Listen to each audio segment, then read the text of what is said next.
This is a rare Ethiopian Orthodox Bible manuscript, handwritten in Ethiopia's sacred liturgical language.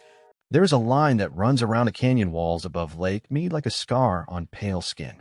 Bleached white by decades of mineral deposits left behind by retreating water, it marks the old high-water line, the place where the surface of the largest reservoir in the United States used to sit. Walk down toward the lake today, and you keep walking and walking and walking long past where the water line used to be, until you finally reach it. The gap between where the water was and where it is now tells you everything before a single word is spoken.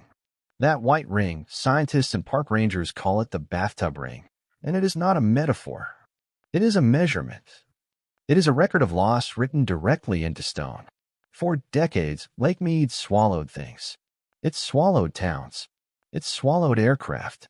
It swallowed secrets. It swallowed people. And for decades, most of the world looked at the shimmering blue surface and saw only a recreational jewel sparkling in the Nevada desert, 24 miles east of the Las Vegas Strip. The lake formed when the Hoover Dam was completed in the 1930s, backing up the Colorado River to create a reservoir capable of holding nearly 28 million acre-feet of water at full capacity. For generations, that capacity fed the West. It watered cities, powered turbines, irrigated farms, and offered a weekend getaway to 40 million people across Nevada, Arizona, California, and northern Mexico. The surface was the story everyone knew. What was underneath, nobody talked about. Then the water started dropping, and the lake began speaking for itself. To understand what Lake Mead has been quietly surrendering to the desert air, you first have to understand the scale of what happened to this reservoir over the span of 2.5 decades. The decline did not arrive suddenly. It crept in with the droughts of the early 2000s, accelerated through years of relentless heat and diminishing snowpack across the Rocky Mountains, and eventually became something water scientists and federal engineers could no longer soften with careful language. By the summer of 2022, Lake Mead sat at roughly 27% of its full capacity. The elevation of the water surface had dropped by approximately 160 feet since the year 2000.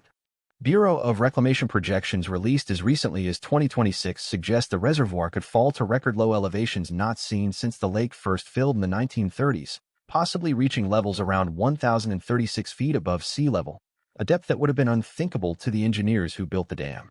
The states that depend on the Colorado River have been fighting over allocations for years, with divisions so deep that the director of Arizona's Water Resources Department once described the gulf between the upper basin states and the lower basin states as a Grand Canyon-sized chasm.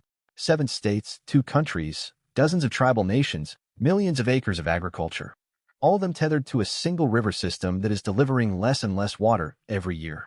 The math does not resolve itself. And as the negotiations stretch on, the lake keeps falling. And as the lake falls, it keeps revealing things.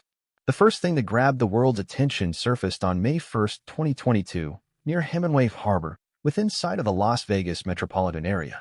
A visitor walking along what had recently been the lake bed spotted something emerging from the drying mud. It was a steel barrel, roughly 50 gallons, rusted and warped from decades of submersion. Inside were human skeletal remains. The person had been shot in the head. Based on the clothing and shoes found with the body, investigators with the Las Vegas Metropolitan Police Department placed the time of death somewhere in the late 1970s or early 1980s. They began treating the case as a homicide. Within days, the reaction from people who knew Las Vegas's history was not shock. It was grim recognition. Jeff Schumacher, vice president of exhibits and programs at the Mob Museum in downtown Las Vegas, officially the National Museum of Organized Crime and Law Enforcement, was direct about what a body in a barrel signifies to anyone familiar with that era. A barrel, he noted, carries a signature. Stuffing a body in a barrel, weighting it, dropping it in deep water, these are documented methods used by organized crime to make people disappear. Las Vegas, for several decades in the middle of the 20th century, was not merely a city where the mob operated. It was a city the mob built, financed, and ran through a network of casinos, front men, and carefully cultivated violence. Lake Mead, reachable from the Strip in a short drive, was available and deep and, for a long time, full of water that held its secrets. Former Las Vegas Mayor Oscar Goodman, who spent his legal career representing some of the city's most notorious organized crime figures before entering politics, offered a characteristically blunt assessment when the barrel discovery made headlines. "There's no telling what we'll find in Lake Mead," he said. "It's not a bad place to dump a body." He laughed when asked about the possibility of it being Jimmy Hoffa, but he noted that many of his former clients had expressed an interest in what he called climate control, keeping the lake level up and what lay beneath it undisturbed. The barrel victim, believed to have died somewhere between 40 and 50 years before the discovery, remains officially unidentified. Investigators have pursued DNA analysis, working against the challenge of databases that did not exist when the person died. The case remains open. Within weeks of the barrel discovery, more remains surfaced. Skeletal remains were found at Colville Bay, on the northwestern side of the lake. Then more found in the water near the same beach. Then again days later. By the end of the summer of 2022, at least 5 sets of human remains had been recovered from the dried and drying edges of Lake Mead. Most, investigators concluded, were victims of accidental drowning, their bodies settling into the silt over decades and preserved by the cold, murky depths. The lake, across its history, has claimed more than 300 drowning victims since the 1930s. Some of those families have been waiting for more than 2 decades for any word of what happened to their loved ones. Tina Bushman's father, Tom Ern, drowned in Lake Mead in 2002 during a late-night family boat trip. An extensive search at the time recovered nothing. When the barrel story started circulating in the summer of 2022, and people began sending her articles wondering if one of the newly surfaced remains might belong to her father, she felt the particular exhaustion of grief reopened. And then, unexpectedly, a chance discovery by 2 siblings walking near the lake's edge led to the recovery of remains that were eventually identified as her father's. 20 years underwater. Found because the water simply wasn't there anymore. The lake's receding shoreline has, in certain specific and painful ways, given families something they never expected to recover. The knowledge of what happened. The ability to grieve completely, rather than indefinitely. Not every case resolves so clearly or so gently. Investigators have noted the challenge of determining cause of death from skeletal remains with no soft tissue remaining. A drowning and a murder can look identical when only bones are left. Some of the questions raised by what Lake Mead has surrendered may never be answered, precisely because the evidence that would answer them dissolved in the water along with everything else. There are researchers who believe the lake may hold additional barrel victims, additional homicide cases left over from an era when the desert was vast and the water was deep and no one was looking. As the shoreline retreats further, it is a question that will keep coming back. The bodies were not the only things the lake held. In 1938, the last resident of a small Nevada town climbed into a rowboat, pushed away from his front porch with an oar, and paddled into the rising water. His name was Hugh Lord, and the town he left behind was St. Thomas, Nevada. Founded by Mormon settlers in 1865 who believed, incorrectly as it turned out, that they were settling in Utah or Arizona rather than Nevada, St. Thomas had grown into a community of around 500 people by the early 20th century. It had a school, a church, a post office, hotel, grocery stores, garages, and an ice cream parlor. For a brief period, it was the center of regional commerce in the area, the most significant settlement between Salt Lake City and Los Angeles along the old road connecting them. Las Vegas, at the time, was a railroad stop and not much else. Then the Boulder Canyon Project Act was signed in 1928, and construction began on what would become the Hoover Dam. The government informed St. Thomas's residents they needed to leave. Those who resisted were eventually unable to stop what was coming. Some burned their own homes and crops rather than see them taken. The cemetery was relocated. By 1935, the waters began to rise. By 1938, Hugh Lord rode away, and St. Thomas disappeared beneath the surface of what would become Lake Mead. At its highest water levels, the tallest remaining structure in town sat 60 feet below the surface. The lake kept the ghost town for decades, occasionally letting it breathe during drought years. It resurfaced briefly in 1962, remained visible for 9 years, then went under again in 1972, and stayed submerged until 2002. Since then, it has remained exposed as Lake Mead's levels have continued to fall. Today, visitors can walk along what was once the tree-lined main street of St. Thomas, stepping around the concrete foundations of buildings, passing the remnants of an ice cream parlor and a cistern, standing in a valley that was underwater for generations. Rangers lead tours through this site. The National Park Service protects it under the National Archaeological Protection Act. At current projections for Lake Mead's water levels, the town appears unlikely to be submerged again for the foreseeable future, which is, depending on how you look at it, both a gift for history and a warning about what the loss of that water actually means for the region above ground. Walking through the ruins of St. Thomas produces a particular kind of vertigo.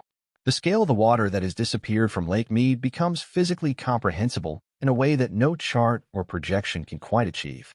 You stand on what was the lake bed, look up at the canyon walls, trace the white mineral line far above your head, and the gap between where you are standing and where the water used to be is not abstract anymore. It is the distance between the floor and where the ceiling used to be, in a room where the ceiling has collapsed and left only a faint mark on the walls to tell you it was ever there. Not everything Lake Mead holds waited quietly for the water to leave. Some of its most remarkable contents were found by people who went looking, diving into the depths when the lake was still full. On the morning of July 21, 1948, a Boeing B-29 Superfortress took off from China Lake in California with a 5-man crew. The aircraft was not on a combat mission. The war had ended 3 years earlier, 11 days before this particular B-29 even rolled off the assembly line in Wichita, Kansas. Instead, it had been repurposed as a flying laboratory assigned to a classified atmospheric research program. On board was a device called the Sun Tracker, designed to measure light intensity at varying altitudes as part of a project to develop a guidance system for intercontinental ballistic missiles, one that could use the sun's position to navigate, part of America's rapidly accelerating Cold War military research. The mission called for the aircraft to climb to 30,000 feet over the Grand Canyon, and then descend rapidly to low altitude over Lake Mead to collect data at the bottom of its range. On a calm, glassy morning in July, the surface of Lake Mead looked, from the cockpit of a descending aircraft, like a mirror. The official crash report attributed the accident to an improperly calibrated altimeter. Historians and researchers who spoke to surviving crew members offered a more colorful explanation, that the pilots were simply flying as low as they could, the way pilots do when the sky is clear and the lake is flat and nobody is watching. Whatever the cause, the B-29 hit the water at roughly 230 miles per hour, skipped like a stone across the surface, tore 3 of its 4 engines from its wings, and sank to the bottom of the lake. The 4th engine caught fire.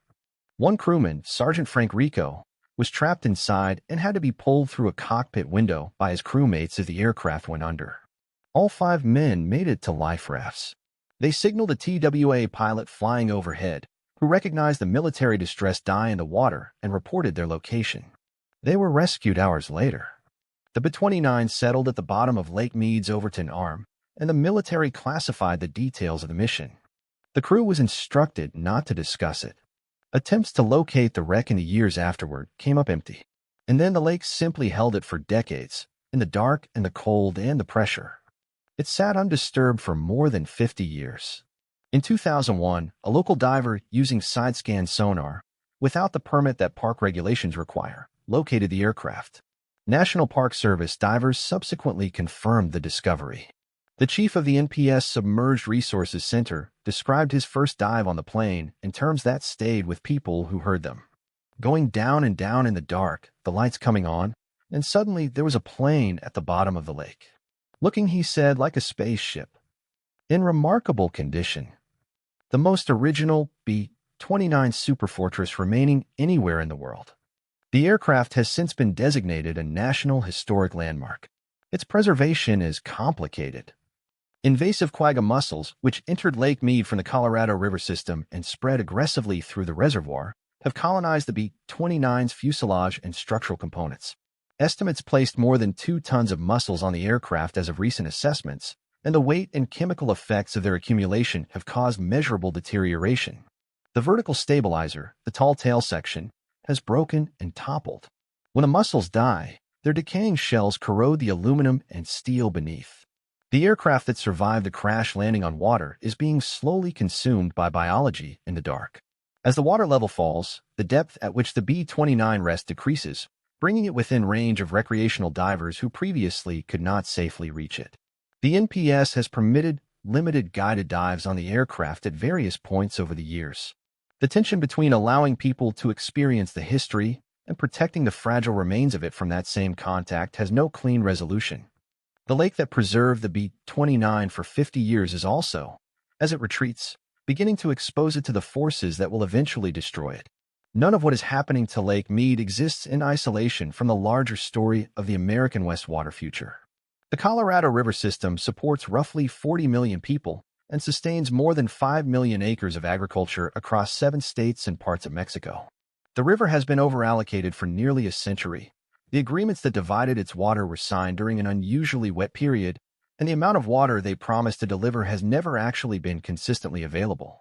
Climate change has made the gap between what the river has and what the agreements require wider with each passing decade. Record low snowpack in the Rocky Mountains during recent winters has meant that the usual spring runoff that refills the reservoir has arrived diminished or too warm, and the water that does flow downstream evaporates faster from a hotter landscape. Federal projections in 2026 indicated that Lake Mead could reach a new record low elevation before the end of the decade. Southern Nevada has dramatically reduced its per capita water use over the past 25 years, cutting consumption by more than half, even as the Las Vegas metropolitan population grew by nearly 1 million people. Water recycling programs, restrictions on decorative grass, rebate programs for water-efficient landscaping, and infrastructure investments, including a low lake-level pumping station designed to pull water from the reservoir, even at historically low levels. These are real, significant achievements. And they're not enough on their own to stop what is happening. The upper basin states and lower basin states remain in ongoing negotiations over a new water management framework to replace agreements that expire in 2026. The divides between them remain, as Arizona's water director put it, Grand Canyon-sized. The bathtub ring keeps getting taller. There is something genuinely uncomfortable about the footage and photographs coming out of Lake Mead right now. The white mineral scar on the canyon walls, the exposed mud flats where boats used to anchor, the ghost town foundations baking in the desert sun, the rusted barrels sitting in mud that was lake bottom a year ago. These images do not fit comfortably into the visual language of environmental crisis as most people have come to understand it. They are not dramatic in the way of floods or wildfires. They are slow. They are quiet. They are the opposite of explosion. They are the visible record of subtraction, of absence, of what is no longer there. And that is, in some ways, harder to hold in the mind than destruction. The lake does not announce what it is returning to the surface. It just drops incrementally, foot by foot, and the shoreline retreats, and the things that were submerged emerge into the air and the heat and the light as if they had been waiting patiently all along. The town drowned in the 1930s, standing in the sun for visitors to walk through. A classified wartime aircraft resting on a lake bed that keeps getting shallower. Steel barrels holding whatever they held through the decades. The bones of people who went into the water and did not come out. Evidence of the mob era's geography of violence.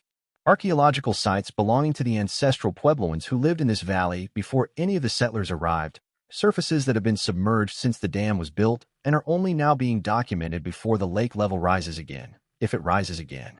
National Park Service archaeologists have been working urgently, surveying, cataloging, and collecting data from sites as they emerge. The Cultural Resources Manager at Lake Mead National Recreation Area has spoken about the strange position they are in, that the drought which is devastating the region's water future is also giving them an irreplaceable window into the area's human past. Sites that would have taken generations to study are surfacing in years. And when the water returns, if it returns, they will go back under. The human tendency is to look at what Lake Mead is surrendering and reach for meaning. To see in the emerging ghost town a parable about impermanence. To see in the barrel a reckoning with a chapter of American history that the desert was supposed to bury permanently. To see in the B-29 a Cold War past that we keep almost forgetting and then keep rediscovering. These readings are available, and they are not wrong. But they are also not the whole story. The whole story is that North America's largest reservoir is more than halfway empty, that the river feeding it is delivering less water than it has in recorded history, that 40 million people and millions of acres of farmland depend on it, and that the things emerging from its receding surface are the physical record of everything the lake absorbed over the course of a human lifetime. The secrets surfacing now are real secrets, with real names and real consequences and real families waiting on DNA results. The aircraft decomposing on the lake bed is a real aircraft, documented, federally protected, and slowly being lost to invasive biology that nobody has found a way to stop. The town foundations visible in the desert air are the real ruins of a real community of 500 people who were told to leave and left, and whose cemetery was relocated out of the path of the rising water. What Lake Mead is showing the world right now is not a mystery in the dramatic sense. It is an inventory. It is the lake giving back one retreating foot of water at a time, everything it was ever given. And what the footage shows, the white ring, the cracked mud, the bones and the barrels and the broken ghost town walls, is simply what was always there, waiting for the moment the water level finally dropped low enough to let the light in. Nobody was ready for how much there would be.